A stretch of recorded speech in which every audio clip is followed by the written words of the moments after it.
Poppy Playtime Chapter 5 comes out this month, so now's as good a time as any to make a video talking about the story so far and predict where it's going to end, because I am curious on how they're going to end this game while leaving enough loose threads to make Poppy 2 the poppening. Let's get into it. Good morning, Jupiter non-believers. Poppy Playtime Chapter 5 comes out this month, just over a year after Chapter 4, and now initially I was a bit worried that they may have rushed it, but now after thinking about it, I don't think all that, because this is Chapter 5, their last chapter. This is how people are going to remember the game.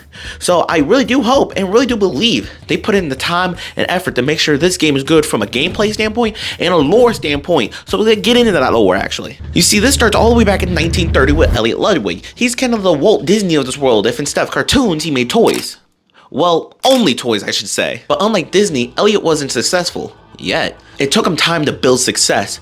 So he was in Playtime, day in and day out, working on his toys. But he was there for so much time that his wife divorced him. But Elliot Ludwig, seeing the success in his future, knowing what's to come just around the corner, stayed locked in. Problem is, it must have been a really big corner, because it wasn't for another 20 years when you guys' first breakout hit in the Poppy doll. In 1950, they released the Poppy doll, a doll not only capable of responding to you, but putting the kids to sleep, you know, making them hotcakes for the parents. But if Full Metal Alchemist taught me anything, to receive, you first have to give.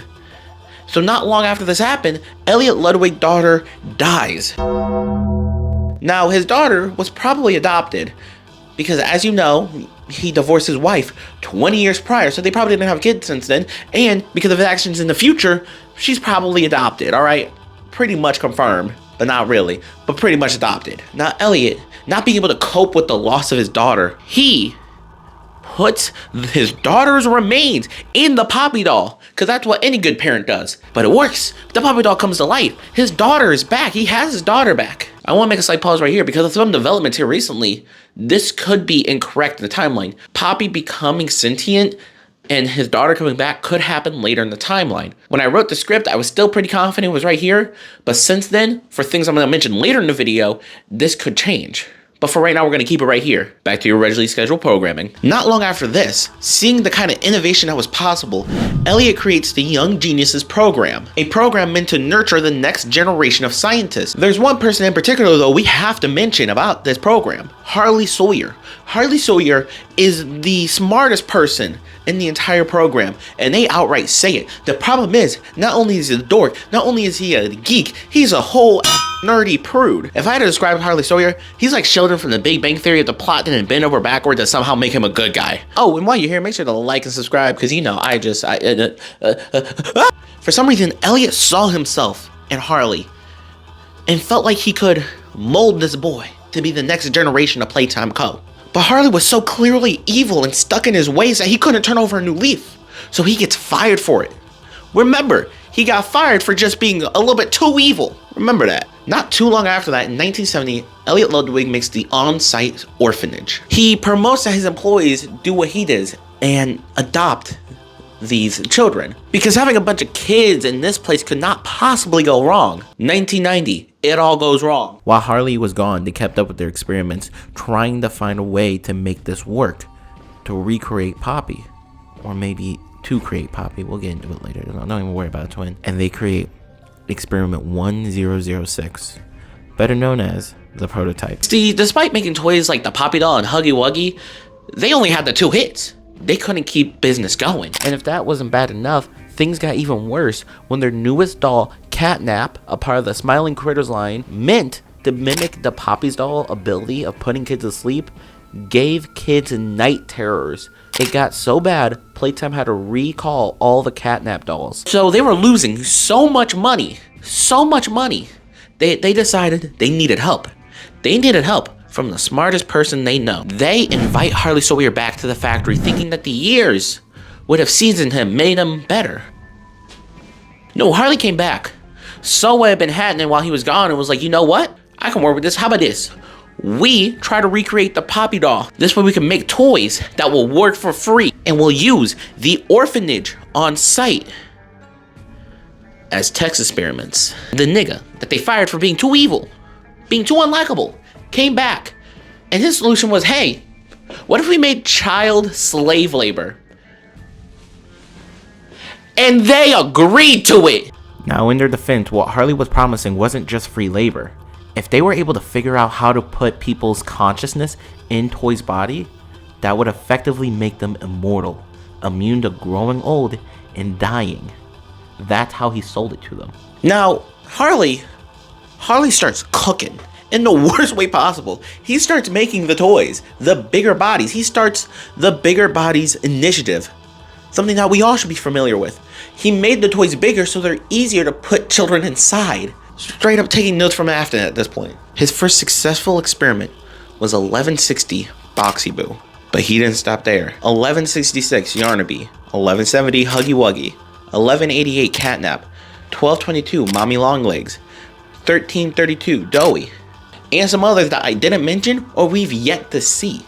All of them are obviously dead kids with their own backstory. Elliot, realizing what they're doing is evil, obviously, decides, let me put some safeguards in so Harley doesn't go too far. And he promotes someone else from the Young Geniuses program called Bruno. Elliot was so mad about this. No, wait, not. Harley was so mad about this. He should have been promoted. He did the Bigger Bodies initiative, but they gave it to him. Not long after this happened, Elliot dies. Now, we don't know how Elliot Ludwig dies or exactly when he dies. So for a while, people believe that Harley might have killed him. Some people not. We haven't really heard either way, and I feel like this is something that will be revealed in this last chapter. I'm gonna be so for real, I have no clue. I'm just saying it's kind of interesting that after this happened, he dies. But whatever. Let's also not forget that when we heard about Elliot dying, there was on that news program a note about a child's remains found under the house. Now, why would they be found under the house? When he worked at Playtime, everything was done at Playtime. Why would there be a child body under the house? It could have been his daughter's, or at least what he didn't use to make Poppy. Or Harley planted it there to sully his name. I say sully like it's not true. I'm sorry, Elliot was a bad person. Like, he let this all happen. In 1995, things were going on as usual, except Bruno, with his newfound power and Elliot passing, started giving Harley less and less power and responsibility. Harley was so mad by this, he burnt down a theater. And I want y'all to peep this real quick. This was the straw to break the camel's back, which is some bullshit, but it's low-key the most realistic part of this whole story. The only time Harley gets repercussions for his evil deeds and when it doesn't make them a profit. Because dead kids, it's fine. It's for slave labor. Burning down a theater, that's gonna cost money. You don't fuck with the money. You don't fuck with the bag. So they decide they can't just kill him like they do everyone else. He's too smart. They need him for this. So they put his conscience in a computer so they can control him. The ironic part is, them doing this saved his life, because not too long after that, on August 8th, 1995, was the Hour of Joy. The Hour of Joy was orchestrated by the prototype. He promised all the toys freedom if they killed everyone in the factory. And even though they did go through on it, that too was a lie. Even after everyone had died, he would not let any of the toys leave. We end up learning that the reason why he keeps all the toys there is because if they get out, they will be found and experimented on, just like they were here. Now, I had to re-record this video because of this next bit right here, because not long after I got done recording the first time, new information dropped. And the ARG, a part of the ARG got solved, and we got new tapes in reference to the Hour of Joy. Not only were there some people who survived and were holding out inside the building, but there was other key notes to be noted. PW. A lot of people believed we were playing as PW leading up to this game because in a book, a handbook released related to Poppy Playtime was written by PW. And we had seen PW in some other tapes, so it makes sense that them not only introducing this new character, but giving him more lore up to the lead up of chapter 5, where if we find out who we playing, this would be the time that this new character who we would be playing as. My only problem is, we've done this shit before, I'm tired of it. Anyway, PW is in this tape with another scientist, and they're talking about everything going on. The scientist talks about how she never had a life outside playtime because she was one of the orphans. So when she got old enough, she left and came back as soon as she got out of college. She was low-key, high-key brainwashed. And PW says something very interesting. He admits that him and some of the other scientists helped in the Hour of Joy. Not that they were going around killing people. No, they helped the toys escape. Which is something we didn't know up to this point. Like, it does make sense that the toys needed help getting out.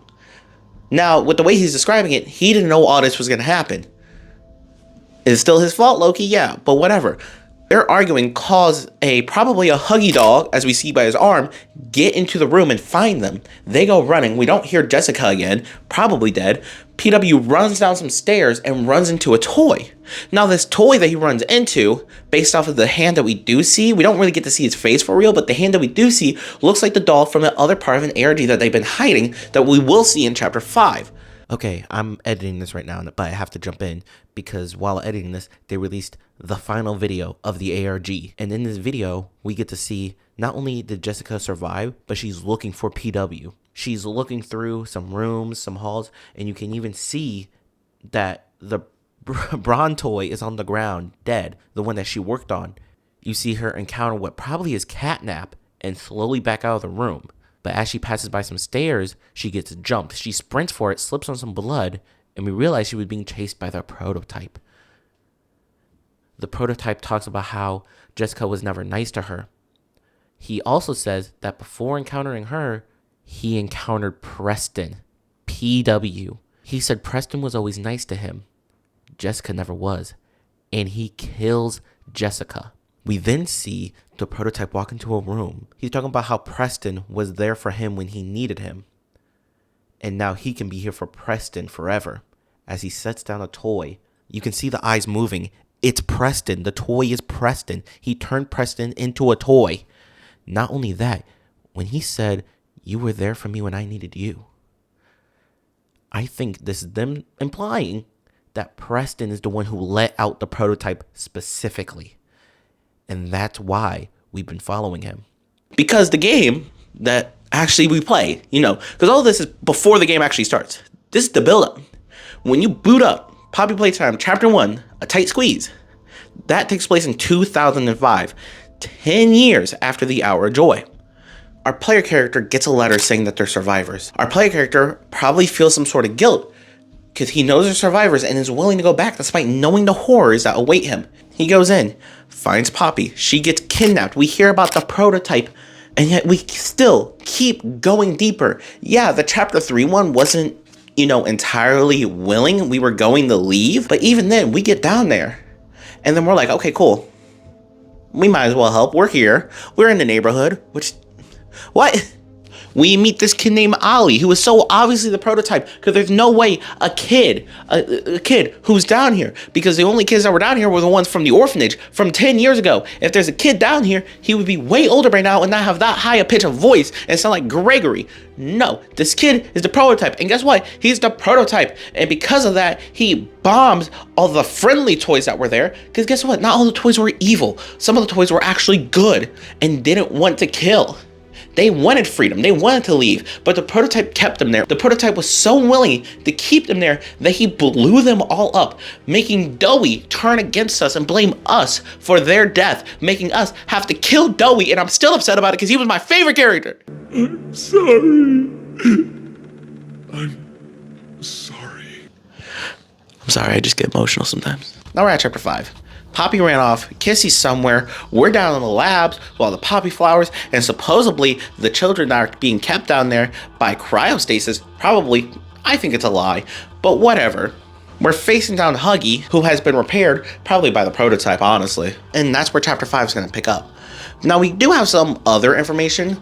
We've gotten promotional images since then, getting better looks at the prototype body. Yeah, he had the arm with the bone and the wires that look like veins, or maybe they are just veins, but you also have a look at his legs. Legs that have muscle tendons on them for whatever reason. We also got this Christmas picture where you can see him with a yellow sleeve, and in that other image, you can see him with a yellow and blue sleeve. And back in the Christmas image, on the wall, you get to see the full tarot card, and on that tarot card, which has been customized to be Poppy Playtime themed, you see a jester with a blue and yellow sleeve holding a poppy flower, leading people to believe the prototype is going to be jester themed. This is the first time in a minute where we're coming up to Chapter 5 and I got nothing.